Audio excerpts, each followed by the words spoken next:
A cultura atual é marcada por um forte desejo de liberdade, ainda que hoje se confunda e se reduza a liberdade, que é a realização de si, com o livre-arbítrio, que é a capacidade de fazer escolhas. Contudo, permanece no homem o desejo de ser livre. O desafio atual é o de educar a pessoa para escolhas que a realizem. Ao mesmo tempo, a constatação poderá parecer estranha. Se existem escolhas que realizam o homem, o indício desta afirmação é que o homem estará sempre refém de escolhas atrás de escolhas.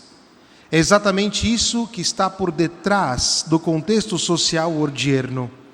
Existem tantas possibilidades de escolha que a pessoa facilmente se perde. Ora, será que existe uma escolha fundamental que dá sentido a tudo e que por isso tira a pessoa da angústia e dá a possibilidade de ser completamente livre? Santo Agostinho afirma que a maior liberdade que pode existir para um homem é não ter escolha. Ora, se assim o é, então como ficaria a relação entre liberdade e decisão, escolhas e decisões?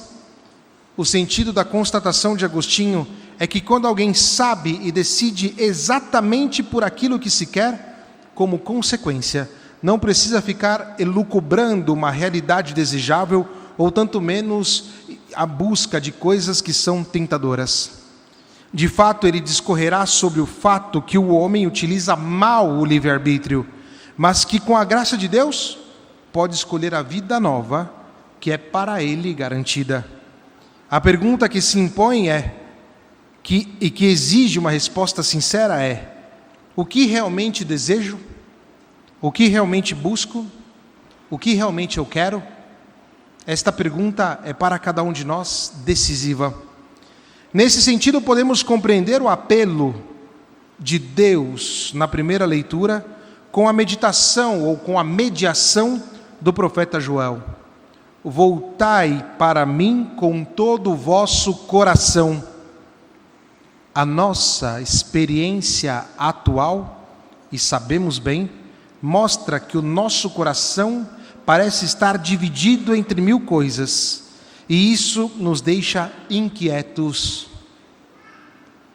Sobre esta situação atual, essa situação das pessoas, nos escreveu magistralmente Elizabeth Howard, no livro Confusion, que infelizmente não temos a tradução em português. É um livro que foi inclusive premiado em Londres, muito interessante. E através da narração, ou seja, o narrador falando sobre a personagem Louise, que no dia seguinte deveria se casar com outro personagem chamada Mitchell, diz o narrador sobre esta Louise, que representa muito aquilo que é o homem atual.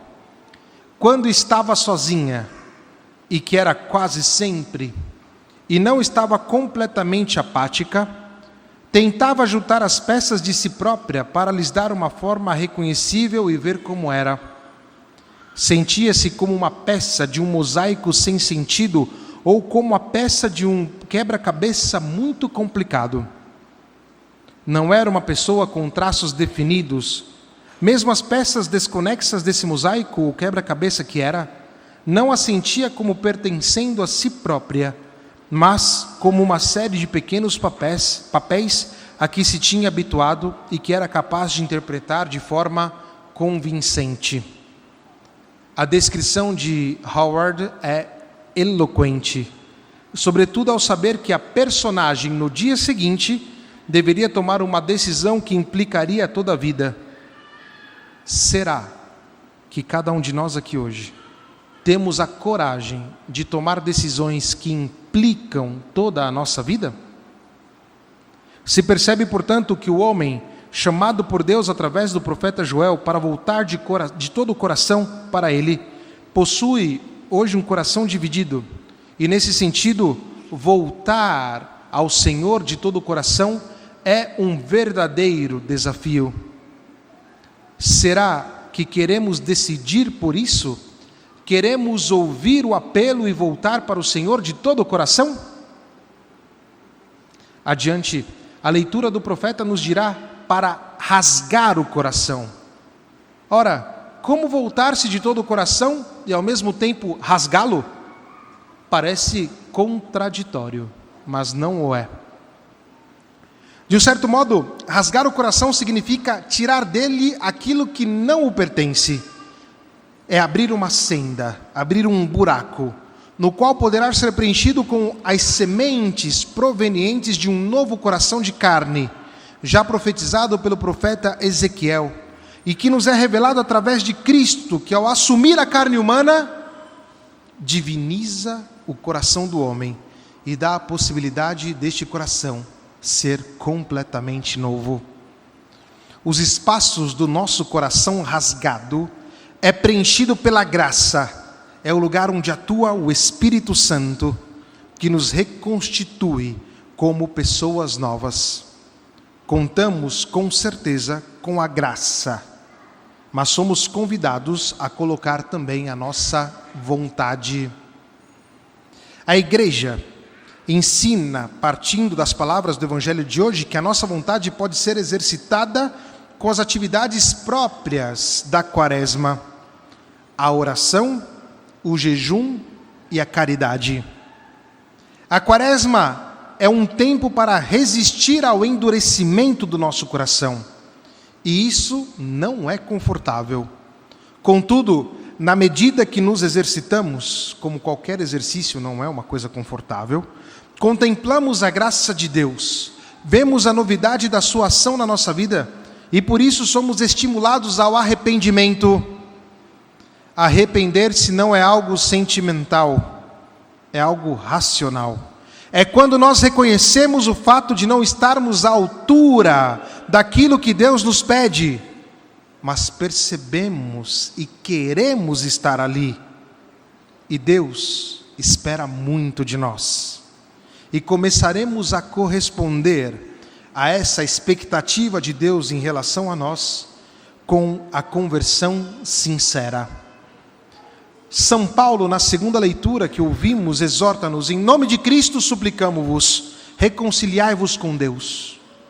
E ainda é este o tempo favorável, é este o dia da salvação.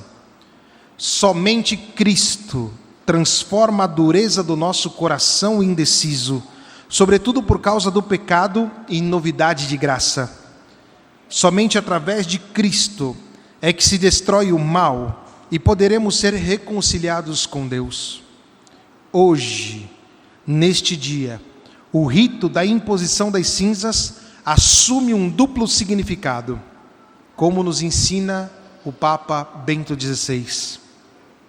O primeiro significado é relativo à mudança interior, à conversão, à penitência, enquanto o segundo recorda a precariedade da nossa condição humana, como é fácil compreender das duas fórmulas diversas que acompanham o gesto.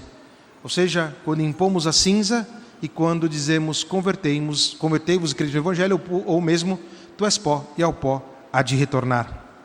Somos pó, que convertido se torna carne nova, e carne receptáculo do Espírito Santo, que dá um coração novo, capaz de decidir segundo o Espírito, ainda que a nossa condição seja precária. Se deixarmos de lado o pecado, convertermos e crermos no Evangelho, será realizada em nós a obra da redenção, que nos concederá a liberdade que tanto e tanto buscamos. E este é o motivo pelo qual nos preparamos para a Quaresma, alcançar a graça da vida nova, doada por Cristo, que atua também na nossa vida de maneira nova em Cristo. E somente a partir desta decisão pela vida nova é que seremos verdadeiramente livres. Que Maria Santíssima nos ajude. Que assim seja. Amém.